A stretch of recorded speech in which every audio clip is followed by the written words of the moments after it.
सदा सत्स्वरूपं चिदानन्दकन्दं जगत्सम्भवस्थानसंहारहेतुं स्वभक्तेच्छया मानुषं दर्शयन्तम् नमामीश्वरं सद्गुरुं साईनाथं नमामीश्वरं सद्गुरुं साईनाथम् भवद्ध्वान्तविध्वंसमार्ताण्डमीड्यं मनोवागतीतं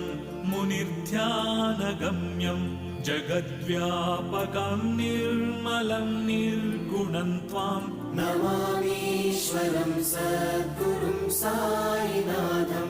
नमामीश्वरं सद्गुरुं साईनाथम् भवाम्बोधिमग्नार्दितानां जनानां स्वपादाश्रितानां स्वभक्तानां